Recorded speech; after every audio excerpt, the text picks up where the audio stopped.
Welcome back, listeners, to another exciting episode of Operating Systems Crashcast. I'm your host, Victor, and with me, as always, is the brilliant Sheila.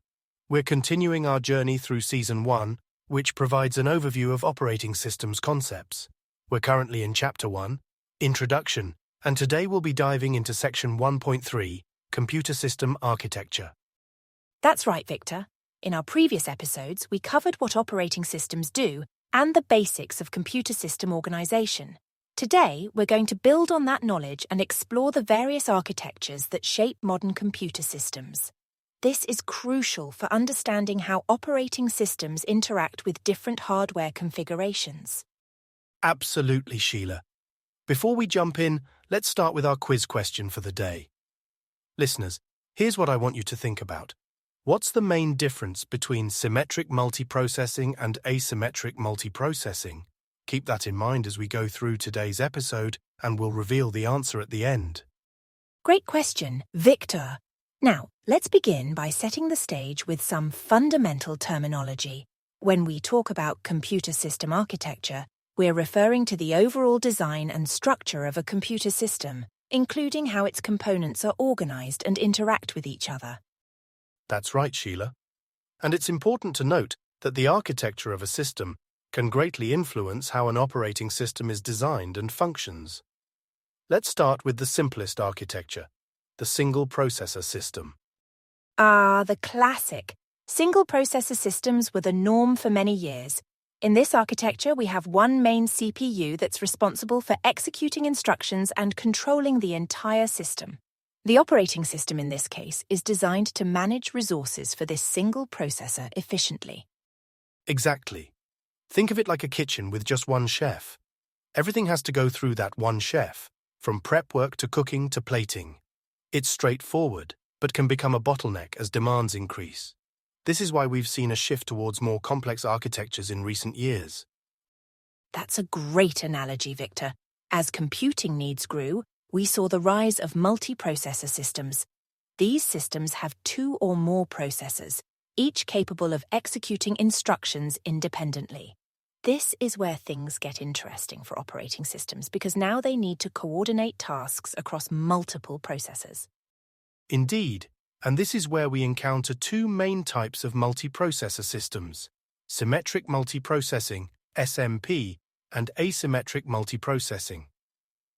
Sheila, could you explain the difference between these two? Certainly. In symmetric multiprocessing, or SMP, all processors are treated as equals. They share the same memory and I/O bus, and any processor can be assigned any task. The operating system needs to ensure proper load balancing and resource allocation among these processors. Right. It's like having multiple chefs in a kitchen, all equally capable and sharing the same resources. They can all access the same ingredients and cooking stations, and any chef can take on any cooking task. Exactly.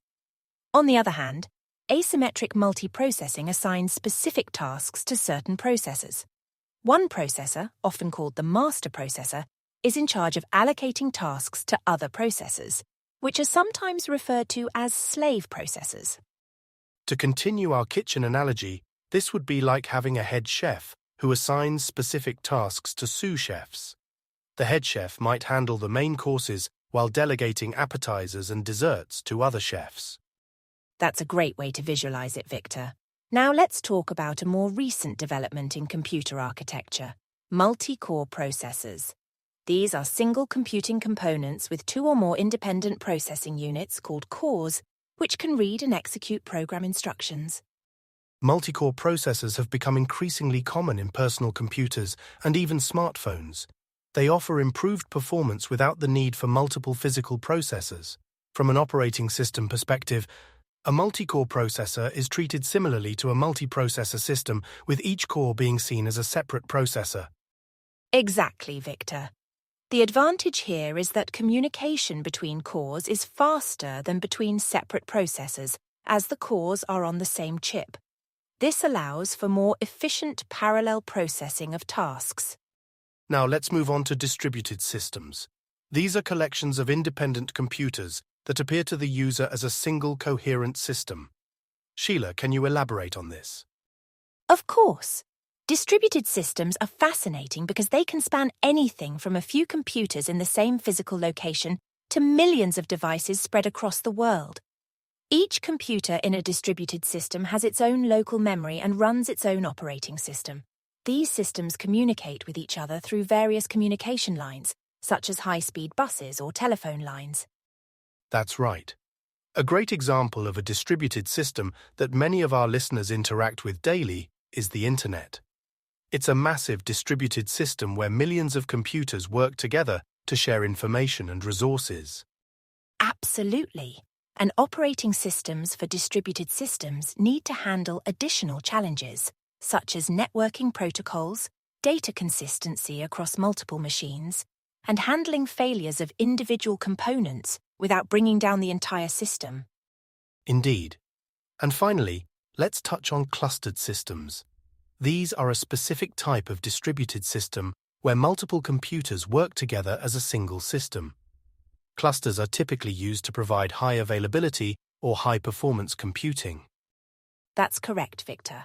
Clustered systems often share storage and are closely connected through a local area network. They're commonly used in scientific computing, data analysis, and as web servers for high-traffic websites. The operating system in a clustered system needs to manage the distribution of tasks across the cluster and handle failover in case any node goes down. Excellent explanation, Sheila. Now let's recap the key points we've covered today about computer system architectures. 1. We started with single processor systems, which have one CPU handling all tasks. 2. We then moved to multiprocessor systems, which can be either symmetric, SMP, or asymmetric. 3. We discussed multi-core processors, which have multiple processing units on a single chip. 4. We explored distributed systems, where independent computers work together as a single system. 5. Finally, we touched on clustered systems, a type of distributed system used for high availability or performance. Great summary, Victor. It's fascinating to see how computer architectures have evolved over time to meet increasing demands for processing power and reliability. Each of these architectures presents unique challenges and opportunities for operating system design. Absolutely, Sheila. And now it's time to answer our quiz question from the beginning of the episode. Sheila, can you remind our listeners what the question was? Certainly. We asked, what's the main difference between symmetric multiprocessing and asymmetric multiprocessing? Right. And the answer is, in symmetric multiprocessing, SMP, all processors are treated equally and can perform any task. Any processor can be assigned to any job. In contrast, asymmetric multiprocessing assigns specific tasks to certain processors, with one processor, usually called the master, controlling the distribution of tasks to other processors. Excellent explanation, Victor. I hope our listeners found that informative and were able to guess the correct answer. Thank you, Sheila, for another great discussion. And thank you, listeners, for tuning in to this episode of Operating Systems Crashcast. We hope you found our exploration of computer system architectures enlightening. Don't forget to subscribe to catch our next episode, where we'll be diving into Section 1.4, Operating System Structure. Until then, keep your systems running smoothly. Goodbye, everyone, and happy computing.